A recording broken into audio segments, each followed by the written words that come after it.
Welcome back to Up with Krem. Well, we know this past year and the pandemic has been really hard on parents. Released an article over the weekend about moms doing the most during the pandemic, and one of them is right here in Spokane. Liz Halfhill, like many of you, are juggling a lot right now: work, childcare, homeschooling in the last year. And Liz is joining us now this morning with her son Max. Good morning to the both of you. Hey. Hi. Hi. Well, first off, I just want to say thank you both for sharing your story. It was so great to read the article in the New York Times, and love seeing that someone local from our area was featured on the national scale. Yeah, it was pretty cool. We provided information to her over like 6 months, so it was like a lot of talking and giving daily updates and stuff, but seeing it all come together was really neat. And Liz, I think your story is so relatable. You're a full-time mom, full-time job, and you're a part-time student.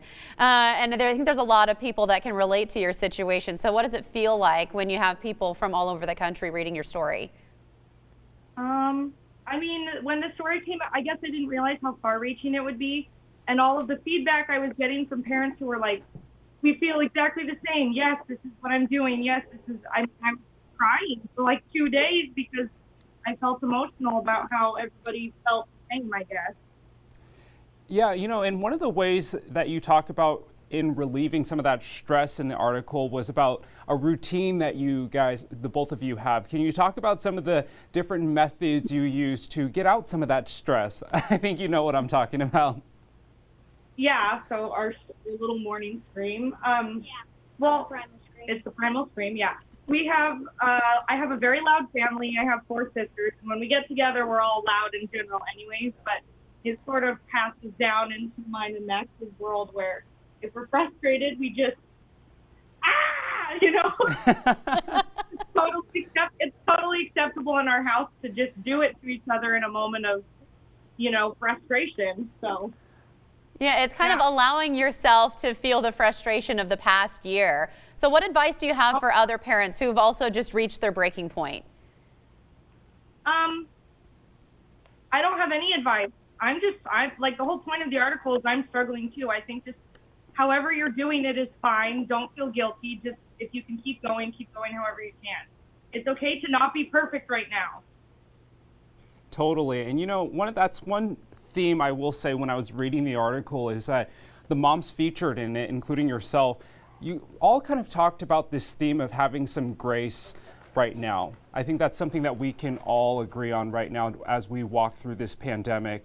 One of the, Max, I do want to turn the attention to you though. What do you like about having your mom around more at home?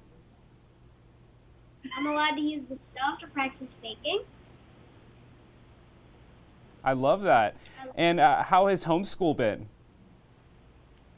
I don't really like it. I feel like it's been a lot of work for you, Liz. In the article, you talk about having to, quote unquote, use the days off. I mean, there's no days off if you're a mom, but using your weekends to go get schoolwork and get prepared for the week ahead. So what has that been like for both of you?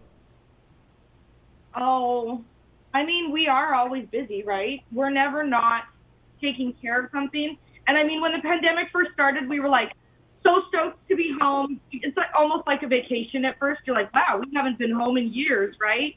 And then you start to discover that the more you're home, the more dishes you use, the more laundry you use. You're never seeing friends or family. And then you're doing all of your school and work in one place. And it starts to feel like Groundhog Day, like it's just the same day over and over and over and over. So it just becomes a bit of a burnout, I guess.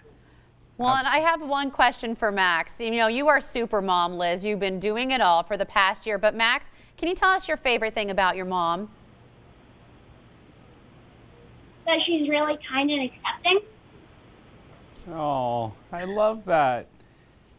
That's awesome, Max. It's very sweet.